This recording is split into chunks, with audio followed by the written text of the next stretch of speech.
The communion wine tastes like copper pennies and rain. Father Ezekiel Morrow sets the chalice down on the oak altar and watches 43 pairs of empty eye sockets follow his every movement. The morning light filters through stained glass windows, painting rainbow streaks across weathered bone and tattered funeral clothes. His congregation sits perfectly still in their pews, spines straight, hands folded in their laps like they've been practicing good posture for decades. Which they have. "Let us pray," Ezekiel says, his voice echoing in the small stone chapel. 43 skulls tilt forward in unison, and he can see the words carved into their foreheads now. Delicate script etched deep into bone, filled with what looks like dried ink but smells like burnt matches. Rule 1. The service must begin when the church bell rings 5 times. Rule 2. Every prayer shall be spoken thrice, no more, no less. Rule 3. The offering bowl must hold something from the living world. Rule 4. No word may be spoken by the dead during sacred hours. Rule 5. The candles must burn until the sun touches the horizon. Ezekiel learned these rules the hard way during his first week. Constance Blackwood, who sits in the third pew wearing her wedding dress from 1847, had turned her skull toward him when he'd only repeated the Lord's Prayer twice. The sound her neck bones made while rotating still visits him during quiet moments. "Our Father, who art in heaven," he begins, and 43 mouths open. No sound comes out, but he can see their jawbones moving, keeping perfect time with his words. Dry tongues click against teeth that have long since lost their enamel. "Our Father, who art in heaven," he repeats, louder this time. The third repetition makes his throat raw, but Matthias Grimm in the front row nods his approval. Matthias died choking on communion bread in 1823, and his neck still bears the indentation where the wafer lodged itself. He takes the rules seriously. After the prayers, Ezekiel walks down the center aisle with the offering bowl. It's made from what the town records claim is pewter, but Ezekiel knows better. The metal is too warm, too eager to drink in whatever he places inside. Today, he drops in a handful of wildflowers he picked on his walk from the parsonage. The bowl hums softly, and the flowers begin to wilt immediately. "Your offerings nourish us," he tells his congregation, though he's never sure exactly what they're being nourished for. Temperance Ashford raises her hand. She's been dead for 93 years, but her Sunday dress still holds its shape around her rib cage. Ezekiel nods at her. She points one bony finger at the windows. Outside, storm clouds are gathering despite the morning sunshine, the kind of weather that makes living people nervous and dead people excited. "Thank you, Sister Temperance," Ezekiel says. "We'll prepare accordingly." He walks to the supply closet behind the pulpit and retrieves the rain bucket. It's another piece of equipment that came with the position, along with the ceremonial shovel and the leather-bound journal where he records attendance. The bucket is made from the same material as the offering bowl, and it practically vibrates with anticipation when storm weather approaches. Ezekiel places the bucket beneath the largest stained glass window, the one depicting St. Peter holding his keys, though Peter's face has been worn smooth by decades of rain that somehow finds its way inside, despite the sealed glass. The first droplets begin to fall as Ezekiel returns to the altar. The sound they make hitting the bucket is different from normal rain. Heavier, more musical, like coins dropping into a collection plate. "Let us sing," Ezekiel announces, opening his hymnal to a page he's memorized. The book is bound in leather that feels too much like skin, but he's learned not to think about such things during service hours. His voice fills the chapel as he sings "Rock of Ages." Behind him, 43 pairs of jaws move silently along, creating a soft, clicking rhythm that somehow harmonizes with his melody. Prudence Holloway, who died of tuberculosis in 1901, taps her finger bones against the pew in time with the music. The rain falls harder now, and the bucket begins to glow with a faint amber light. Ezekiel doesn't look directly at it while he sings. That's another rule he discovered on his own, written nowhere but learned through experience. Some things in St. Bartholomew's Chapel are better observed through peripheral vision. When the hymn ends, he faces his congregation again. Jeremiah Stake in the back row has his hand raised. Jeremiah died in a barn fire in 1856, and his skull still bears scorch marks around the temples. His questions are usually important. Ezekiel nods, and Jeremiah points toward the chapel door. Someone is knocking. The living rarely visit St. Bartholomew's Chapel. The road leading to it was officially closed in 1967, and most maps printed after 1975 don't show it at all. But occasionally, hikers stumble across the overgrown path, or researchers looking for historical sites find references in old documents. Ezekiel walks to the heavy wooden door and opens it slowly. A young woman stands on the stone steps, soaked from the rain despite the covered porch. She's maybe 25, wearing jeans and a University of Vermont sweatshirt. Her dark hair sticks to her face, and she's shivering. "Oh, thank God," she says, pushing past him into the chapel. "I've been walking for hours, and my car broke down, and my phone has no signal, and I saw the light from your windows." She stops mid-sentence. 43 skulls have turned toward her, and the silence in the room has weight to it. "I'm sorry," she whispers, backing toward the door. "I didn't realize you were having a service. I'll just... Please," Ezekiel says gently. "Don't leave during sacred hours. It's not safe." The woman looks at him, then at his congregation, then back at him. Her name is probably something modern like Jessica or Ashley, names that would sound out of place next to Temperance and Constance. But she's living, and that makes her different from everyone else in the room. "What kind of church is this?" she asks. Ezekiel considers how to answer. The truth would send her screaming into the storm, where other things wait for people who run from St. Bartholomew's Chapel after dark. Things that make his congregation look welcoming by comparison. "We're a small denomination," he says instead. "Very traditional. Please sit wherever you'd like. We'll be finished soon." The woman chooses a pew near the back, next to Barnabas Frost. Barnabas died of pneumonia in 1834, and he's always been good with newcomers. His skull turns toward her and nods politely. She nods back, probably thinking he's wearing some kind of Halloween mask. Ezekiel returns to the altar and continues the service. The rain bucket is nearly full now, glowing brighter with each drop. He can feel his congregation's attention shifting between him and their living visitor. They're curious about her, the way children are curious about a new toy. During the final prayer, spoken 3 times as always, the woman joins in. Her voice sounds strange, mixed with his, too warm and too alive. But his congregation doesn't seem to mind. If anything, they lean forward slightly, as if trying to catch every word. When the service ends, Ezekiel blows out the altar candles. The rain has stopped, and afternoon sunlight streams through the windows again. His congregation rises in unison, 43 chairs creaking as they stand. They file out through a side door that leads to the cemetery, moving with the practiced efficiency of people who have somewhere important to be. The woman watches them go. "Interesting costumes," she says. "Are you guys reenactors or something?" "Something like that," Ezekiel agrees. He walks over to the rain bucket, which has cooled to its normal temperature.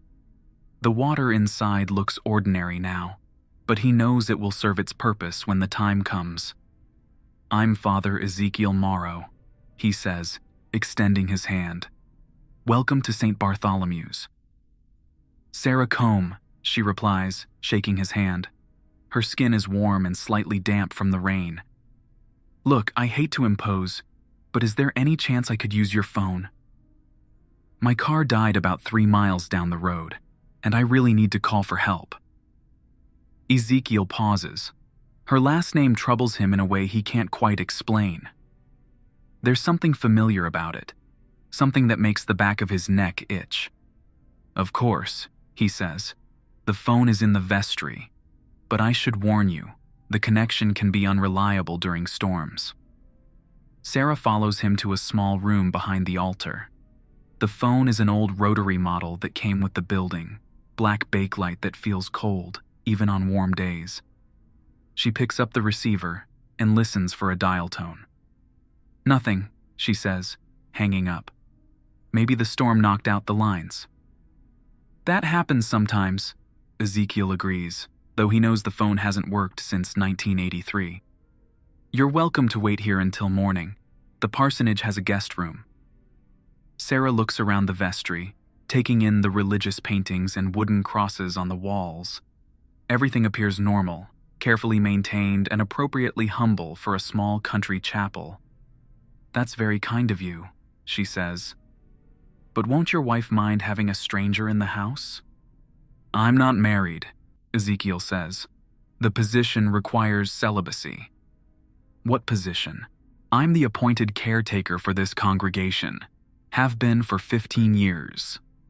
Sarah nods, though something in her expression suggests she finds this arrangement odd. Most people would. A man in his 30s dedicating his entire adult life to ministering to fewer than 50 people in a chapel that doesn't appear on modern maps. "Well, if you're sure it's no trouble," she says. "None at all. We don't get many visitors." They walk back through the chapel toward the main door. The afternoon light has changed, taking on the golden quality that comes before sunset. Ezekiel can see his congregation through the windows, moving among the tombstones in the cemetery. They're performing their evening duties, tending to graves and organizing the flower arrangements that appear fresh every morning, despite being decades old. "Your parishioners are very dedicated," Sarah observes. "They have been for quite some time." "How long have they been coming here?" Ezekiel considers the question. "How do you explain that some of them have been attending services since before the Civil War? That their dedication extends far beyond what most people would consider normal, or even possible?" "Most of them have family buried in the cemetery," he says instead. "It creates a strong connection to the church. This is true in a sense. They all have family in the cemetery, themselves." As they reach the door, Sarah stops and looks back at the altar. "Father Morrow, can I ask you something?" "Of course." "During the service, when everyone was praying, I could have sworn I saw words written on their foreheads, like tattoos, but carved in. Was that part of the costume?" Ezekiel's hand tightens on the door handle.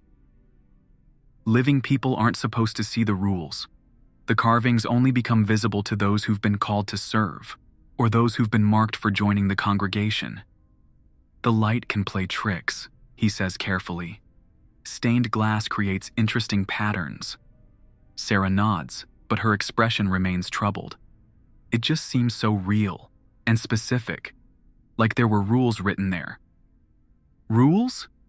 "Instructions about the service, how many times to repeat prayers, when to light candles, that sort of thing." Ezekiel opens the door and steps onto the porch. The evening air is cool and clean, washed fresh by the rain. He can hear his congregation moving through the cemetery, their footsteps soft on the wet grass. "Many traditional churches have specific liturgical requirements," he says. "Perhaps you've seen similar services before and recognized the patterns." Sarah follows him outside, but she keeps looking back at the chapel windows. "Maybe. It's just, I've never felt anything like that before. Like I belonged somewhere I'd never been." They walk down the stone path toward the parsonage, a small white house tucked between two ancient oak trees. Ezekiel built it himself during his first year, using lumber that appeared in neat stacks behind the chapel every morning, until he had enough for the entire structure. He never questioned where the wood came from, just as he never questions where the fresh flowers in the cemetery originate, or why the chapel's foundation stones remain warm even during winter. Some aspects of his calling require faith rather than understanding. The parsonage is simple but comfortable. 2 bedrooms, a kitchen, a sitting room with a fireplace. The guest room contains a single bed with clean white sheets and a wooden cross on the wall. Sarah sets her backpack on the dresser and looks around. "This is lovely," she says. "Very peaceful. I hope you'll be comfortable. Dinner is usually around 6, if you'd like to join me." "That sounds wonderful. Thank you again for your kindness." Ezekiel leaves her to rest and walks to the kitchen to prepare the evening meal.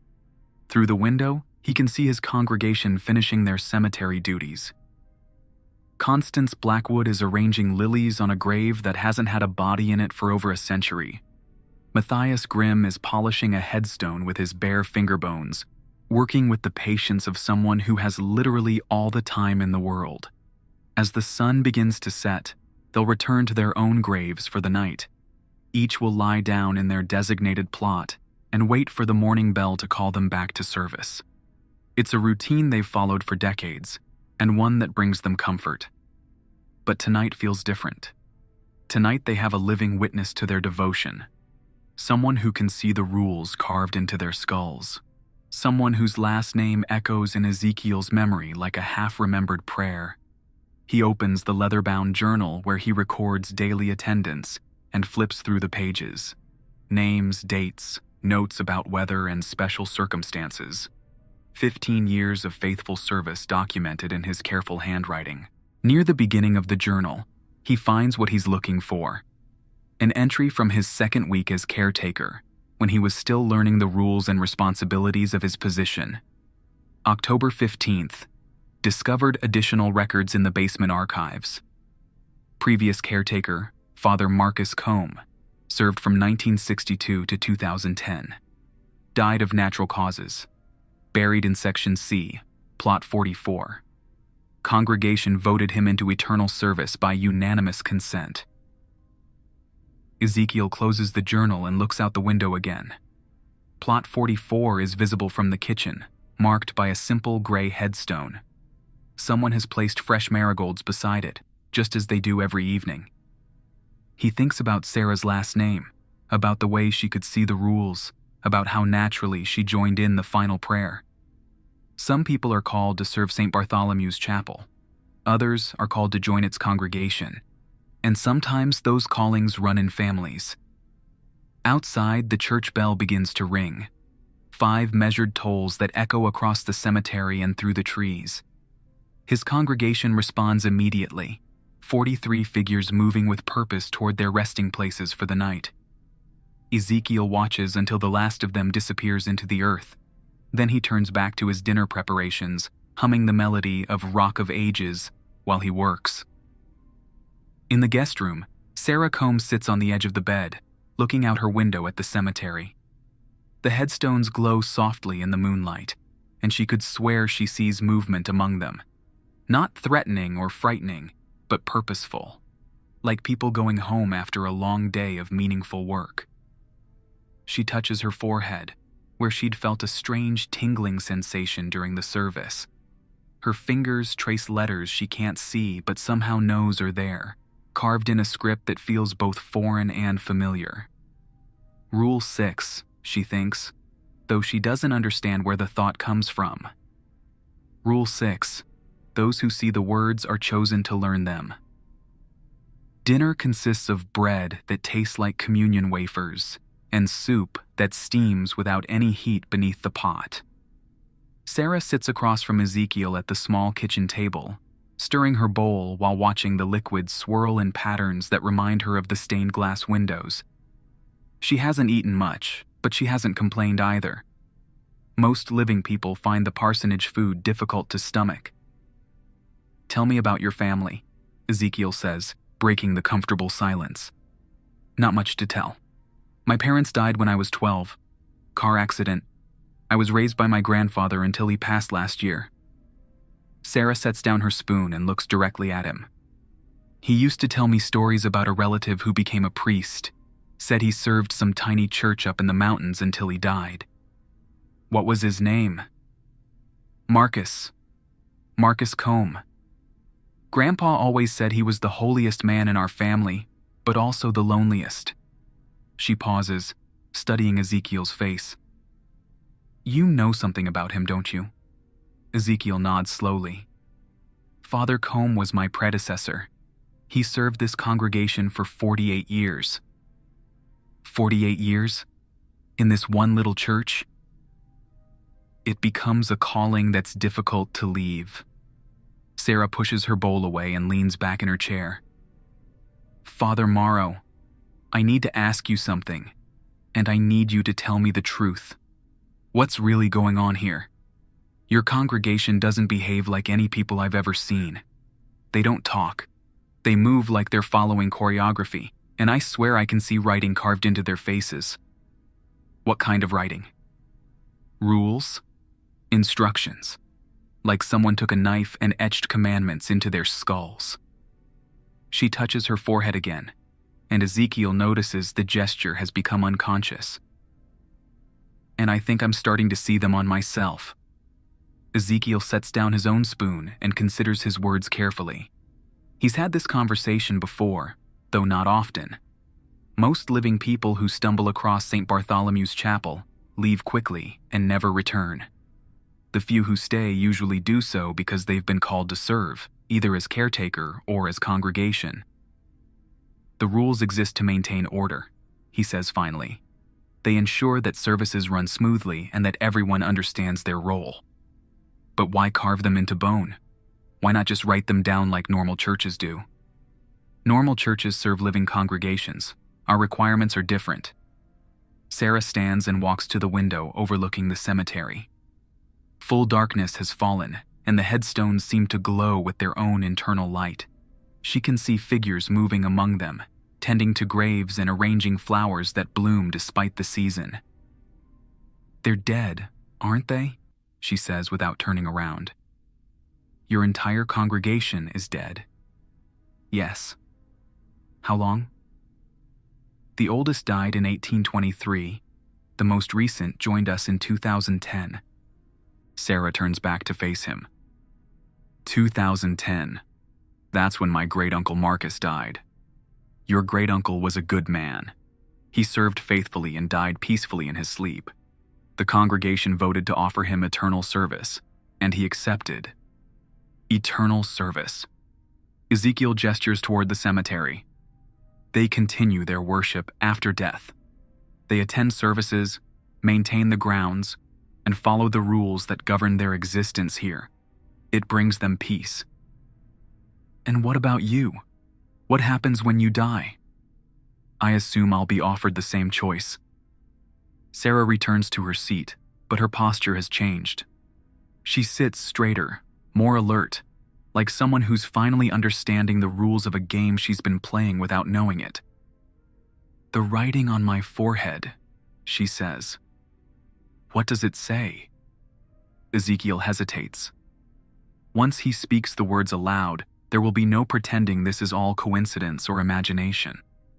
Sarah will have to make a choice, just as he did 15 years ago when he stumbled across this chapel as a lost seminary student. Rule 6, he says quietly. Those who see the words are chosen to learn them. Learn them how? By living them, by serving, by becoming part of the community that exists here. Sarah absorbs this information without visible emotion. She's calmer than most people would be upon learning they've been marked for recruitment by a congregation of the dead. What are my options? She asks. You can leave in the morning, drive back to your regular life and forget this place exists.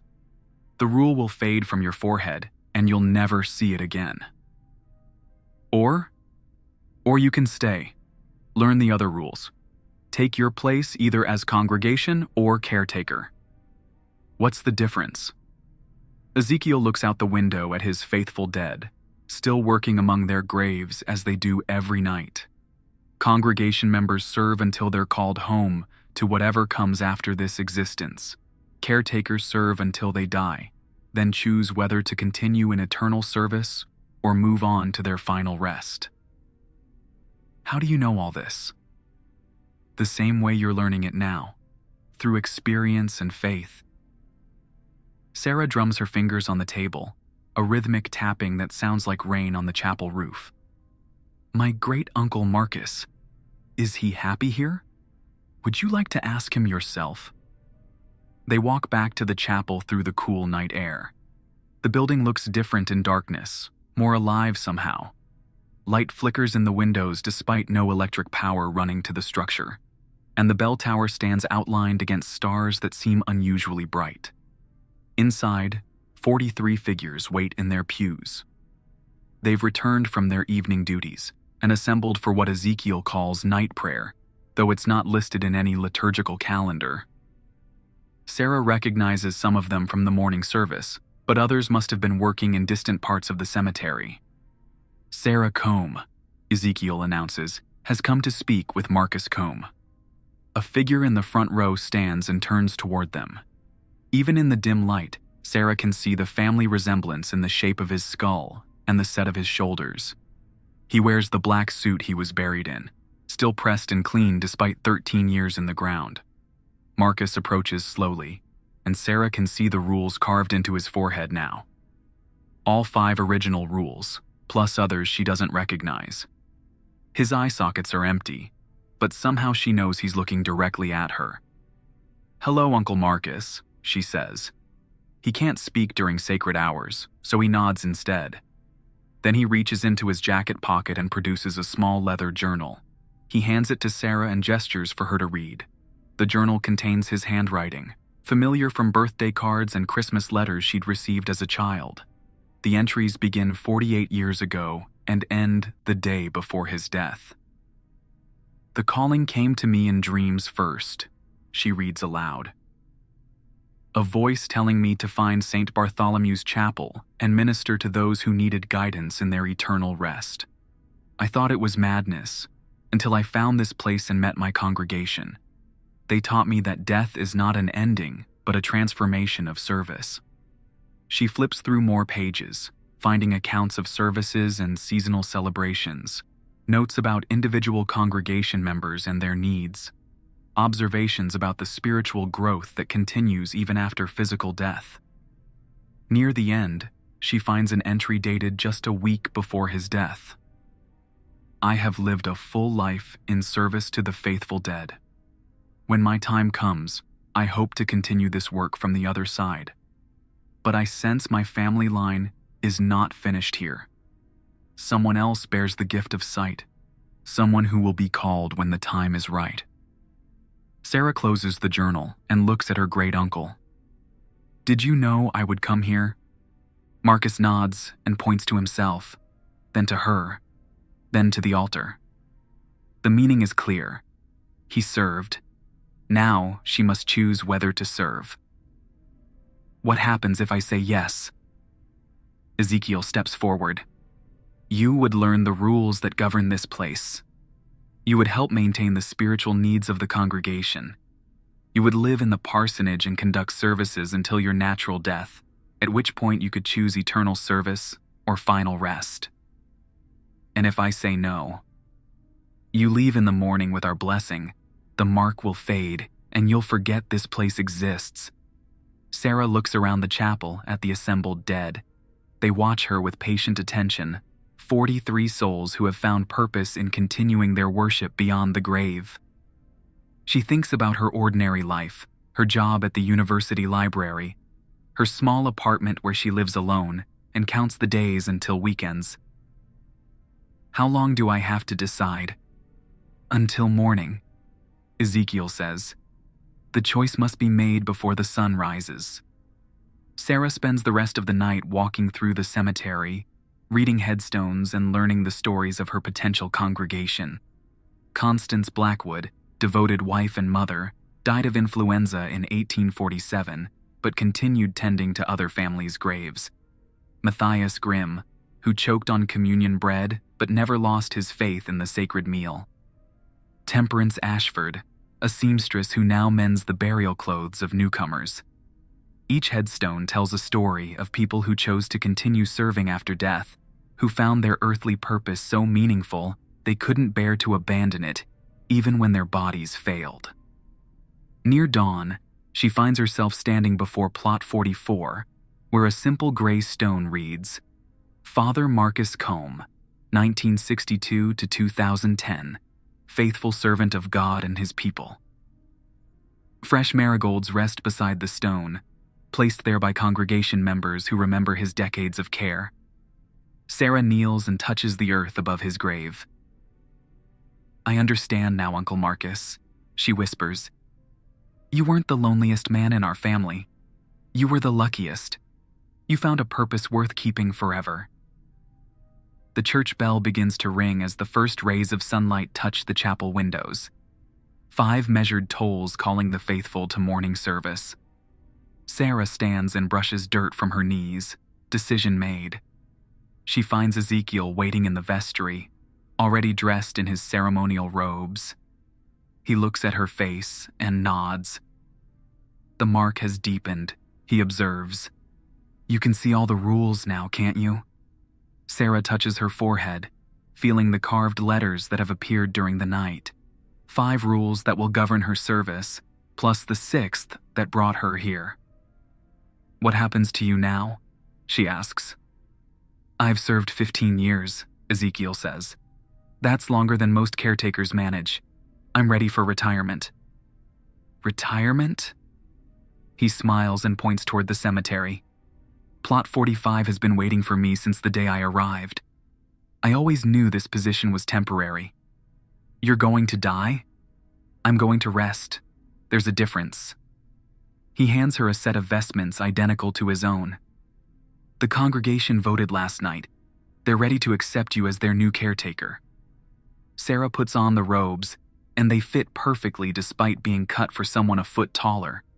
Everything about St. Bartholomew's Chapel adjusts to meet the needs of those called to serve.